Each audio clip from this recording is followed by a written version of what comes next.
तो इस एपिसोड की शुरुआत में हम मोटा भाई को देखते हैं जो कि एक सेरेमनी के बाहर खड़े होते हैं। उस सेरेमनी को शू के फादर उसकी फैमिली ने करवाई होती है और वहाँ पर वैंग आता है। वैंग मोटा भाई से पूछने लगता है कि चैन कहाँ है। तो मोटा भाई उसे बताने लगते हैं कि आज क्रिसमस है तो इसलिए यहाँ पर बहुत ही ज़्यादा ट्रैफिक है, इसलिए वो ट्रैफिक में ही फंसा हुआ है। और फिर हमें चैन को दिखाया जाता है, वो कह रहा होता है कि जल्दी चलाओ क्योंकि मुझे जल्दी जाना है। और फिर हम देखते हैं कि वहाँ पर सेरेमनी स्टार्ट हो जाती है और शू सबके सामने आती है और कहने लगती है कि ये आज हमारा एनुअल डे है, हमारी सन फैमिली ने करवाया है और हम आज आपको एक पार्क में पार्टी देने वाले हैं। वहाँ आपको सब कुछ फ्री में मिलेगा क्योंकि ये हमने करवाई है, इसलिए तुम्हें बस एक टिकट देना होगा और फिर तुम अंदर जा सकते हो। और फिर पार्क में एक छोटा सा प्ले होगा, वहाँ से फिर हमारी सेरेमनी ये ख़त्म हो जाएगी। और फिर वहाँ पर हम देखते हैं कि सब अपना टिकट देकर वहाँ से जाने लगते हैं।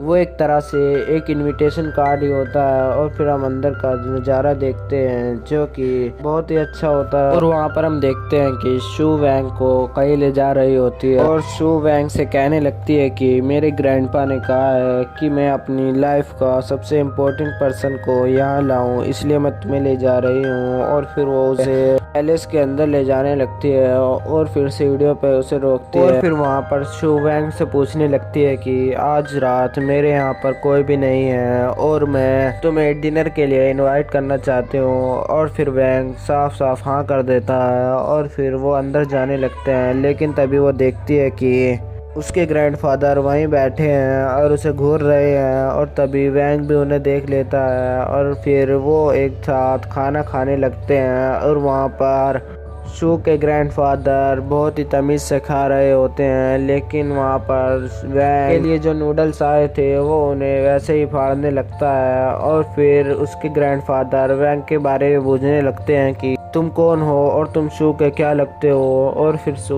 जब भी सफाई देने लगती है, लेकिन तभी उसके ग्रैंडफादर उसके ऊपर चिल्लाते हैं जिसकी वजह से वो डर जाती है। और फिर शू के ग्रैंडफादर वैंग से पूछने लगते हैं कि तुम्हारे फादर क्या करते हैं और तुम क्या करते हो, वे ग्रेजुएट है या नहीं, और तुम में क्या खूबी है जो शू तुम्हारे पीछे पड़ी हुई है। और ऐसे ही सवाल पूछते रहते हैं और वहाँ पर शू को बहुत अजीब लगने लगता है। और फिर उसके ग्रैंडफादर वैंग के सामने अपनी अमीरी झाड़ने लगते हैं और शू को अजीब लगने लगता है और बुरा भी लगने लगता है, लेकिन वैंग को कुछ फर्क नहीं पड़ता। फिर वैंग कहने लगता है कि अच्छा तुम्हारी फैमिली ये करती है। उसे सुनकर उसके ग्रैंडफादर को गुस्सा आ जाता है और वो कहने लगते हैं कि क्या तुम हमारी सन फैमिली को बर्बाद करना चाहते हो जो इतनी तेज से बोल रहे हो। और फिर वो शू पर चिल्लाने लगते हैं और कहते हैं कि तुम्हें हमारे सन फैमिली के रूल्स का पता नहीं है क्या, और हमें लगता है कि तुम सब कुछ भूल गई हो। और फिर वो उन्हें बाहर ले जाते हैं और फिर वो एक गेम खेलने के लिए उन दोनों को लाते हैं और वहाँ पर पावर का प्रदर्शन करना होता है। और फिर वो उसके ग्रैंडफादर अपने हाथ में हथौड़ा लेते हैं और फिर उस मशीन पर मारते हैं जिसकी वजह से पूरा पावर लेवल 999 पे पहुँच जाता है।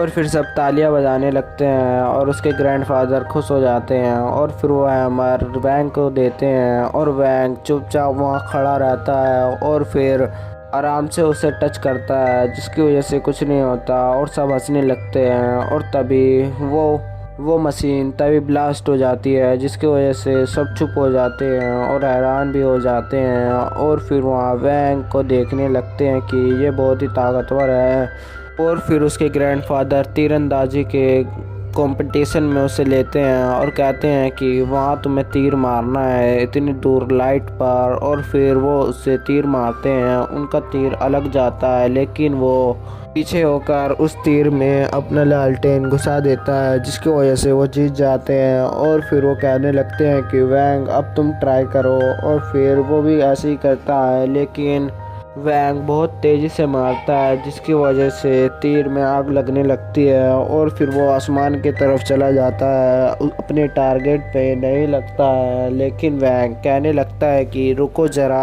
कैलकुलेशन के हिसाब से उसे उस पर लगना ही होगा। और फिर हम देखते हैं कि वो तीर पूरी दुनिया घूमकर वहाँ आए हुए पहाड़ को ब्लास्ट कर देता है। उसे देखकर उसके ग्रैंडफादर जलने लगते हैं और वहाँ पर शू को भी यकीन नहीं हो रहा होता है। और फिर फिर हम देखते हैं कि ग्रैंडफादर उसको कहीं ले जाने लगते हैं और फिर अपने फैमिली के वेपन स्टोर रूम में ले जाते हैं। वहाँ जाकर उसे कुछ भी हथियार अच्छे से चलाने के लिए कहते हैं और फिर वहाँ पर सू भी कह रही होती है कि रहने दो, आप ऐसा मत कीजिए। लेकिन वहाँ पर हम देखते हैं कि शू के ग्रैंडफादर वैंग से कहने लगते हैं कि तुम खड़े क्यों हो, क्या तुम्हारी ये हार है। और फिर वो कहने लगते हैं कि कोई से भी वेपन से तुम मुझसे लड़ भी सकते हो। और फिर वैंग इधर उधर देखने लगता है और फिर वैंग को एक मामूली डंडा दिखता है जो कि एक पत्थर में गड़ा हुआ होता है और वो उसे उठा लेता है, जिसकी वजह से वो सब हैरान हो जाते हैं। और फिर वो कहने लगते हैं कि